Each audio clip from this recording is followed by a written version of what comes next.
Hello दोस्तों, YouTube channel को subscribe कर ले, क्लिक बेल आइकन को प्रेस कर दे ताकि सारे नोटिफिकेशन आपको मिलते रहे जीआईबी, सीआईबी और बैंक प्रमोशन के संबंध से। यहाँ हम पढ़ने वाले हैं जीआईबी का principle and practice of banking questions, bank set number 2। और वीडियो स्टार्ट करने से पहले मैं आपको बता दूं, जो लोग कोर्स करना चाहते हैं जीआईबी का ताकि 100% पास कर सके, तो इन दोनों में से कोई भी प्रोग्राम पर इनरोल कर सकते हैं। जैसे कि हो गया शॉर्ट टर्म पासिंग कोर्स। अगर आपके पास समय कम है, मान लेते हैं कि हर दिन आपको मात्र 10 मिनट ही मिलता है, तो ये कोर्स काफ़ी अच्छा है उस केस में। अगर आपके पास थोड़ा सा समय ज़्यादा है तो आप ये कोर्स करिए। यहाँ पे इन डेप्थ वीडियो का भी एक एडिशनल फैसिलिटी मिल जाता है, जिसका सबसे बड़ा फ़ायदा ये होता है कि आपको ज़्यादा एक्सप्लेनेशन रहेगी, ज़्यादा डिटेल्ड में समझाया रहेगा। तो इसको करने के लिए आपको हर दिन 1 घंटे का समय निकालना पड़ेगा, तो आपका अच्छा तैयारी हो पाएगा। दोनों जगह वीडियो लेक्चर कोर्सेज है, दोनों जगह केस स्टडी की वीडियो, दोनों जगह 13,500 सेट का क्वेश्चन बैंक है, दोनों जगह 30 मॉक टेस्ट है, दोनों जगह रिविजन नोट्स है। यहाँ वैलिडिटी 6 महीने का, यहाँ वैलिडिटी लाइफ लॉन्ग है। तो जो बेसिक अंतर है इस कोर्स में वो क्या है, ये कि इन डेप्थ वीडियो मिल गया और लाइफ लॉन्ग वैलिडिटी मिल गया। फिर जीआईबी का प्रिंसिपल पेपर करेंगे, इसे दाम है 600 रुपये, यहाँ दाम है 1200 रुपये। अकाउंटिंग करेंगे, यहाँ 800 रुपये दाम है, 1500 रुपये दाम है। लीगल का 600 रुपये, यहाँ 1200 रुपये। और उससे जीआईबी का कॉम्बो पे करेंगे, इसे दाम है 1500 रुपये, यहाँ दाम है 3000 रुपये। अब हम सवाल स्टार्ट करते हैं। सबसे पहला सवाल है, देखिए, KYC guidelines have been issued by RBI under which of the following. यानी केवाईसी का गाइडलाइंस जो होता है आरबीआई इशू करती है किस एक्ट के तहत, ये सवाल पूछना चाहता है। ए ऑप्शन है section 21 of banking regulation act, B option है section 31A of RBI act, C option section 35A of RBI act, D option section 31 of NI act, D option none of the above. तो पहली बात है, KYC किसी भी तरह का कोई एक्ट ही नहीं है। केवाईसी किसी भी तरह का एक्ट नहीं है, खाली एक बनाया हुआ है कि आपको ये सेट ऑफ डॉक्यूमेंट्स लेना है ताकि अपने कस्टमर को आइडेंटिफाई कर सके। तो इसलिए इस केस में जब कोई एक्ट नहीं है तो सही ऑप्शन हो जाएगा ई। ठीक है। Question number 2, the three major types of ethical issues include except. बोलता है जो 3 मेजर तरह के इथिकल इश्यूज हैं जिसको इंक्लूड करता है, उसमें शब्द लगा एक्सेप्ट, किसको छोड़ के। तो देखिए, पहला ऑप्शन हो गया कम्युनिकेशन इश्यूज, ये बिल्कुल सही है। दूसरा इशू है सिस्टमेटिक इश्यूज, ये कोई इथिकल इश्यूज का पार्ट नहीं है। कॉर्पोरेट इश्यूज, ये सही है, इथिकल इश्यूज का पार्ट है। इंडिविजुअल इश्यूज, ये भी इथिकल इश्यूज का पार्ट है। तो इसमें सारे ऑप्शन सही हैं, सिर्फ बी जो है वो पार्ट नहीं है इथिकल इश्यूज का, इसलिए हम बी ऑप्शन को टिक मारेंगे। Question number 3, the receivables of various loans and obligations are put together and distributed amongst investors in which of the following. अब जो बोलता है, बहुत सारा जो लोन्स होता है, ठीक है, बहुत सारे लोन्स हैं और जो ऑब्लिगेशंस है, इन सभी को हम एक साथ रख देते हैं। ठीक है, एक साथ हमने क्या किया, डाल दिया। जो उनको, जो उनसे चीज़ मिलेंगी, जो रिसीवेबल्स होगी, उसको हम क्या करते हैं, डिस्ट्रीब्यूट करेंगे किसके बीच में, इन्वेस्टर्स के बीच में।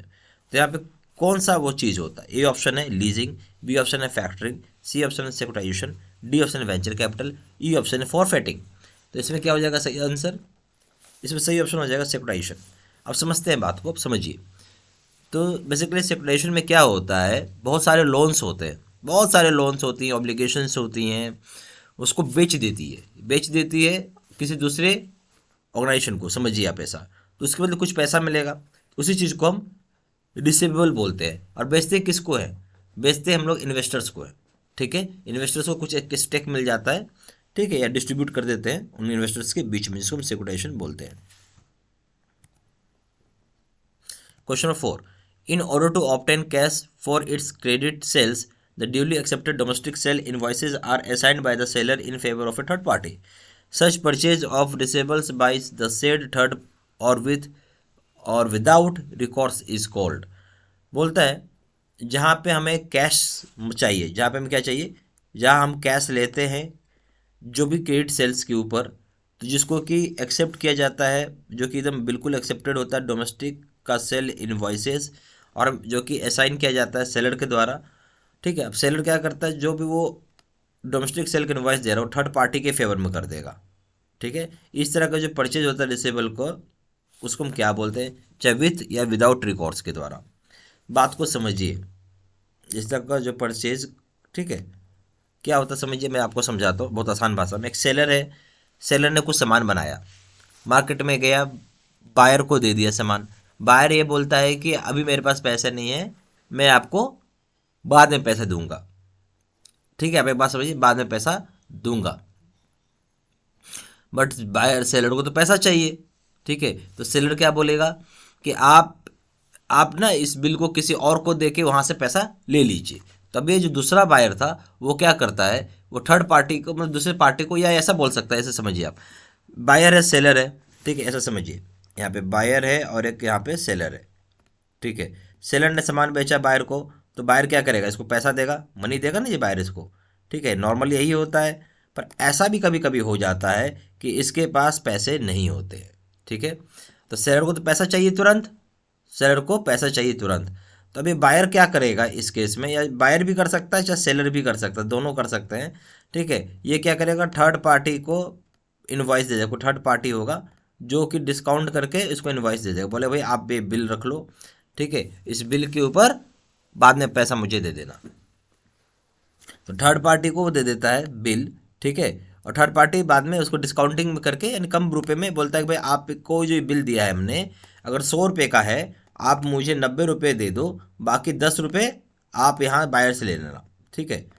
इसको तो पैसा मिल गया, ठीक है, 10 रुपये बाकी बायर से ले लिया, ठीक है। अब समझ मेरी बात, तो बेसिकली क्या है, सेलर को पैसा चाहिए क्योंकि सेलर को तो माल रोक नहीं सकता है, उसको बनाना है हमेशा, ठीक है।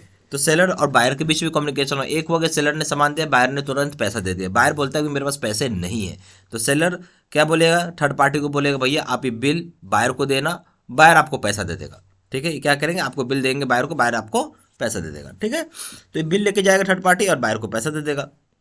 समझ मेरी बात, इसको हम क्या बोलते हैं, इसी चीज को हम बोलेंगे यहाँ पे bill discounting, sorry factoring, not bill discounting, factoring बोलते हैं हम उसको, क्या बोलते हैं, फैक्टरिंग।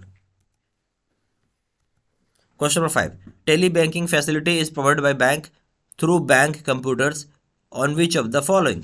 बोलता है टेली बैंकिंग की जो फैसिलिटी होती है जो कि बैंक प्रोवाइड करती है कंप्यूटर्स के थ्रू, बेस्ड होगा क्या चीज़ के ऊपर, किसके ऊपर काम करता है टेली बैंकिंग, टेली बैंकिंग क्या चीज़ के ऊपर काम करता है। ए ऑप्शन है वॉइस प्रोसेसिंग, बी ऑप्शन है brick and mortar processing, C option है इंटरनेट प्रोसेसिंग, डी ऑप्शन है वर्चुअल बैंकिंग। तो आपकी समझ से क्या सही ऑप्शन होना चाहिए इस केस में। तो इस केस में जो सही ऑप्शन हो जाएगा, जैसे आप जानते हैं इस केस में जो टेली बैंकिंग है नेचुरल से है, कंप्यूटर होगा और वॉइस से हम बोलते हैं, तो वॉइस प्रोसेसिंग हो गया, ठीक है, ये सही है। दूसरा ऑप्शन है ब्रिक एंड मोटर, ब्रिक यानी पत्थर सीमेंट, इसकी तो कोई ज़रूरत है नहीं इसमें, इसलिए गलत हो गया। इंटरनेट प्रोसेसिंग, इंटरनेट का भी कोई नीड नहीं है इसमें, ठीक है। वर्चुअल बैंकिंग का भी कोई नीड नहीं है। तो बेसिकली वॉइस प्रोसेसिंग होता है, जो टेली बैंकिंग है ये कुछ नहीं है बल्कि वॉइस प्रोसेसिंग है, A option. Question number 6, in e commerce the consumer moves from a physical store in a market place to. बोलता है जो ई कॉमर्स होता है, जो कंज्यूमर होता है मूव करता है फिजिकल स्टोर से, अब वो जा रहा है ई मतलब ई मार्केट में जा रहा है, ठीक है, ऑनलाइन जा रहा है। तो ये ऑप्शन है store of the seller located at far of place, store जो होगा सेलर का बहुत दूर लोकेटेड होगा। बी ऑप्शन है store of the seller located at far of place, ये भी स्टोर जो होगा सेलर का बहुत दूर लोकेटेड है। सी ऑप्शन है store of the seller near the house of the buyer, store जो होगा सेलर का बायर के घर के नज़दीक होगा। डी ऑप्शन है ऑल द अबव। जो सही ऑप्शन हो जाएगा वो हो जाएगा बी, जो स्टोर होगा सेलर का वो दूर होगा, फार प्लेस, ठीक है, B option. Question number 7, adjusted net bank credit. अब जो नेट बैंक क्रेडिट है, एडजस्टेड नेट बैंक क्रेडिट क्या होता है, ये ऑप्शन पूछा गया है। A option NBC plus FCNR deposits, B option है NBC plus investments in non SLR bonds in HTM category plus investments eligible as priority sector plus deposits with NABARD for non fulfilment of priority sector target. C option हो जाएगा NBC minus investment in SLR bonds in HTM category. D option हो जाएगा NBC minus FCNR deposits. तो सही option हो जाएगा इसका B. B में क्या हो जाएगा, NBC plus investments in non SLR bonds in HTM category plus investments eligible as priority sector plus deposits with NABARD for non fulfilment of priority sector target, यानी बी ऑप्शन सही हो जाएगा। Question number 8, for Indian banks including private banks which one of the following target is not applicable. बोलता है कि जो भी Indian bank है, ठीक है, जिसमें कि हम इंक्लूड किया हुआ प्राइवेट बैंक को भी, तो कौन सा टारगेट यहाँ पे एप्लीकेबल नहीं होता है, ठीक है, प्राइवेट बैंक को भी टारगेट करना पड़ेगा। तो RBI ने क्या कुछ सेट ऑफ टारगेट दिया हुआ है, भाई आपको प्राइवेट सेक्टर करना है तो उसमें कितना प्राइवेट सेक्टर में क्या करना है वो पूछ रहा है आपसे। ये ऑप्शन जैसे ओवरऑल टारगेट का जो एडजस्ट ANBC का फुल फॉर्म क्या हो गया, ये देखिए, यहाँ देखिए ANBC का फुल फॉर्म क्या है, एडजस्टेड नेट बैंक क्रेडिट बोलते हैं। ANBC का फुल फॉर्म हो गया एडजस्टेड नेट बैंक क्रेडिट, तो उसका 40% का आपको ओवरऑल टारगेट बोल रहा है। बी ऑप्शन हो जाएगा एग्रीकल्चर लोन का बोलता है 18% ऑफ एनबीसी, सी ऑप्शन हो जाएगा weaker section 10% of NBC, D option हो जाएगा micro and small enterprises 10% of NBC. तो इसमें से कौन सा ऐसा है जो एप्लीकेबल नहीं है, वो पूछ रहा है। देखिए ओवरऑल टारगेट का नेचुरल सी बात प्राइवेट सेक्टर में ये रहता ही है, ठीक है। 40% एनबीसी, एग्रीकल्चर में भी 18% रहता है, ये भी सही है, ठीक है। उसके बाद वीकर सेक्शन को 10% देना, ये भी सही है। Micro enterprises and small enterprises को 10% देना है एनबीसी का, ये गलत है। तो सही ऑप्शन हो जाएगा डी, ठीक है। Question number 9, what is the maximum loan debt could be sanction to the borrower under retail trade in private sector. हम बात कर रहे हैं यहाँ पे रिटेल ट्रेड की बात कर रहे हैं, प्राइवेट सेक्टर में मैक्सिमम लोन अमाउंट क्या होगा, हम उसके ऊपर बात कर रहे हैं। ए ऑप्शन है ₹3 लाख, बी ऑप्शन है आपका ₹5 lakh, C option ₹10 lakh, D option है ₹20 lakh for essential and no ceiling for other commodities. तो सही ऑप्शन हो जाएगा सी, ₹10 लाख। क्वेश्चन नंबर 10 है, net banking networking capital stands for, networking capital किसके लिए स्टैंड करता है। ए ऑप्शन है current assets plus current liabilities, B option है assets minus liabilities, C option है long term sources minus long term uses, D option है current assets minus current liabilities other than bank borrowing. जो networking capital होता है वो कुछ नहीं होता है, current assets minus current liabilities होता है, या हम एसेट्स माइनस लायबिलिटीज भी हम बोल सकते हैं, ठीक है। तो बेसिकली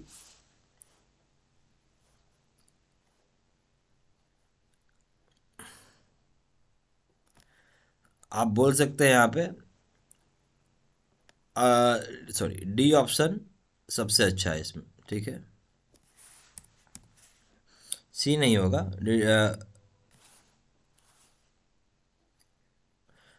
आपका डी हो जाएगा। क्यों, हम जब भी वर्किंग कैपिटल बोलते हैं ना, वर्किंग कैपिटल आ जाता है जो आपका 1 ईयर या उससे भी कम समय के लिए होता है, 1 ईयर या उससे भी कम समय के लिए जो होता है उसको हम वर्किंग कैपिटल बोलते हैं। इसलिए मैं इसमें करंट एसेट आ जाएगा, करंट माइनस करंट लायबिलिटीज हो जाएगा अदर देन बैंक बोरोइंग्स, ठीक है। यहाँ पे जेआईबी का जो कोर्स करना चाहते हैं, यहाँ पे दोनों तरह का कोर्सेज है, जो अच्छा लगेगा आप वो कोर्स कर सकते हैं अपने समझ के हिसाब से। एक जो है सबसे पहला है शॉर्ट टर्म पासिंग कोर्स, जहाँ पे आपके पास अगर समय बहुत कम है, मान लीजिए 10 मिनट समय है, तो आप ये कोर्स करिए, काफ़ी बढ़िया है। और दूसरा short term plus in depth video course, in depth का मतलब है कि थोड़ा डिटेल्ड है, एक्सप्लेनेशन ज़्यादा है, ज़्यादा अच्छा लगेगा, ज़्यादा समझ में भी आएगा। इसको पढ़ना है तो आपके लिए आपको 1 घंटा हर दिन निकालना पड़ेगा, ठीक है। दोनों जगह वीडियो लेक्चर कोर्सेज है, दोनों जगह केस स्टडी की वीडियो है, दोनों जगह 13,500 सेट क्वेश्चन बैंक है, दोनों जगह 30 मॉक टेस्ट है, दोनों जगह रिवीजन नोट्स है। यहाँ वैलिडिटी हो जाएगी 6 महीना, यहाँ वैलिडिटी हो जाएगा लाइफ लॉन्ग, ठीक है। बेसिक अंतर क्या हो गया यहाँ पे हो गया कि इन डेप्थ वीडियो मिल गया है और लाइफ लॉन्ग की वैलिडिटी मिल गई है। प्रिंसिपल्स का दाम है यहाँ पे 600 रुपये, दाम है 1200 रुपये, अकाउंटिंग का दाम है 800 रुपये, दाम है 1500 रुपये, लीगल का दाम है 600 रुपये, इसका दाम है 1200 रुपये, कॉपी पे का दाम है 1500 रुपये, इसका दाम है 3000 रुपये। ज़्यादा जानकारी के लिए आप फ़ोन कर सकते हैं। फ़ोन नंबर हो जाएगा 4x9685127, दूसरा नंबर है 7827546946। आप वेबसाइट में जाकर डायरेक्टली ऑनलाइन ऑर्डर प्लेस कर सकते हैं। वेबसाइट हो जाएगा www.jibstudymaterial.com, ईमेल आईडी हो जाएगा seedsina123@gmail.com। ये सारी इन्फॉर्मेशन मैंने इसी वीडियो के डिस्क्रिप्शन बॉक्स में भी डाल दिया। Thank you.